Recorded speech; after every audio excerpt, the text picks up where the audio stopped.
ఆహా! ఏం ఎపిసోడ్ అండి. ఫుల్ ఆన్ ఫైర్ మీద ఉంది ఈరోజు ఎపిసోడ్. నాగార్జున గారు మీ హోస్టింగ్ సూపర్.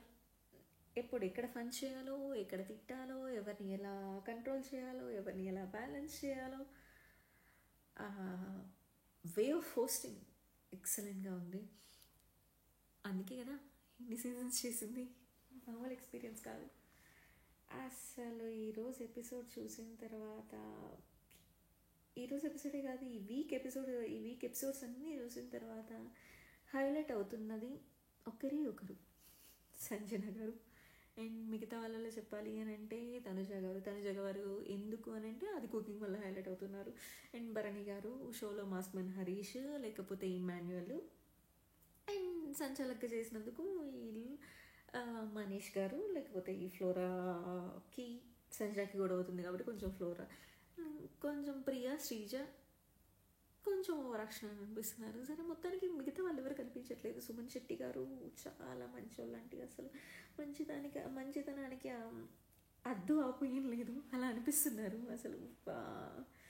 ఆయన బయట ఫ్యాన్స్ చూస్తుంటే, ఆ ఫ్యాన్ ఫాలోయింగ్ చూస్తుంటే ఓ మై గాడ్.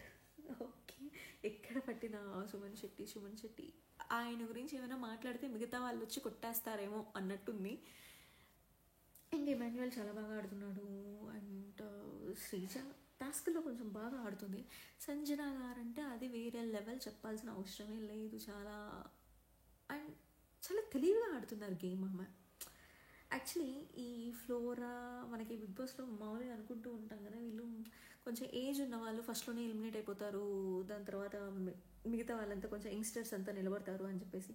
కానీ సంజన గారు ఇచ్చే కంటెంట్, సంజన గారు చేసే చేష్టలు, అంటే జనాల్ని ఎంటర్టైన్ చేయాలి అని అనుకున్న మా క్లియర్ ఒపీనియన్ అది చాలా క్లియర్గా ఉంది, చాలా కరెక్ట్గా ఉంది. అంటే కొన్ని చేసేవన్నీ కొంచెం కోతి చేస్తాలే, బట్ అది చాలా క్యూట్గా అనిపిస్తుంది. అది కొంచెం హౌస్ మొత్తాన్ని కంటెంట్ ఇచ్చేస్తుంది. ఆ కంటెంట్ అంతా క్రియేట్ చేస్తుంది. 1 వీక్కి సరిపడాల్సిన కంటెంట్ ఆమె ఇచ్చేస్తుంది. మిగతా వాళ్ళు ఏదో కొంచెం చేయాలని చూస్తున్నారు కానీ అది కొంచెం బయటికి రావట్లేదు. బట్ మా ఫుల్ ఎపిసోడ్ చూస్తూ ఉంటే కొన్ని డైలాగ్స్ అలాంటివన్నీ బయటకు వస్తూ ఉన్నాయి. మొత్తానికి ఈరోజు నాగార్జున గారు తనుజకి, రితు చౌదరికి మధ్య ఉన్న గొడవని సెటిల్ చేసేసారు. సో దర్ మళ్ళీ సోల్ ఫ్రెండ్స్గా ఉంటారు. అండ్ మాస్మన్ హరీష్కి అసలు అది ఆ వీడియో చూసిన తర్వాత నిజంగానే రెడ్ ఫ్లవర్ గురించి మాట్లాడుతాం. అక్కడ ఎంత క్లియర్గా తెలిసిపోతుంది, అక్కడ ఆడియన్స్ చూసే వాళ్ళందరికీ క్లియర్గా తెలిసిపోతుంది. మళ్ళీ తను ఆ ఇంటెన్షన్ కాదు అని చెప్పేసి కవర్ చేయడం అసలు అదేందో డబుల్ గేమ్లా ఉంది. ఓకే, నేను ఈ ఇంటెన్షన్తో అనలేదు, ఆ ఇంటెన్షన్తో అన్నాను. చూసే వాళ్ళకి క్లియర్గా అర్థమవుతుంది కదా. నువ్వు అన్నావు కాబట్టి ఆయన గుండంకులు అని అన్నాడు ఇమాన్యువల్. నువ్వు అనకపోయి ఉంటే, మాస్మన్ హరీష్ గారు కానీ అనకపోయి ఉంటే ఇమాన్యువల్ అసలు గుండంకులు అనేవాడు కదా, కాదు కదా. నువ్వు అలా అన్నప్పుడు తీసుకున్నప్పుడు, ఇమాన్యువల్ అలా అన్నప్పుడు కూడా తీసుకోవాలి, అంటే స్పోర్టివ్గా తీసుకోవాలి. గేమ్ అన్నాక స్పోర్టివ్గా ఉండాలి. మీ ఇద్దరికి అంత ఉంది కాబట్టి అంటున్నాడు. ఓకే, ఆ గొడవ కూడా ఇష్యూ కూడా సార్ట్ అవుట్ చేసేసారు. అండ్ ఈ మాస్మన్ హరీష్ కాకుండా మనీష్ విషయానికి వస్తే సంచాలక్గా ఓకే తప్పు ఒప్పుకున్నాడు. ఇమాన్యుయల్కి జరిగింది తప్పు ఒప్పుకున్నాడు. కానీ ఇమాన్యుయల్ కూడా కొంచెం వెయిట్ చేయాల్సింది, అంత త్వరగా వెళ్ళి లాగకుండా కొంచెం వెయిట్ చేయాల్సింది. ఓకే, దాని పెద్ద గొడవలు అయ్యాయి. తనుజ ఇంకా ఏడు పంపిస్తుంది అని చెప్పేసి అనింది. చూద్దాం రాబోయే ఎపిసోడ్ తెలుసు. కానీ రేపు సండే ఫండేగా ఉండబోతుంది. అండ్ మీ అందరికీ ఒక ఇంట్రెస్టింగ్ విషయం కూడా చెప్పాలి. ఏంటి అని అంటే, మన బిగ్ బాస్ సీజన్ 9 బస్ని ఈసారి శివాజీ గారు హోస్ట్ చేయబోతున్నారు.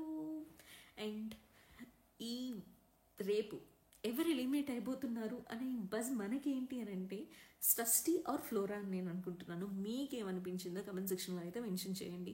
సృష్టినా లేకపోతే ఫ్లోరానా?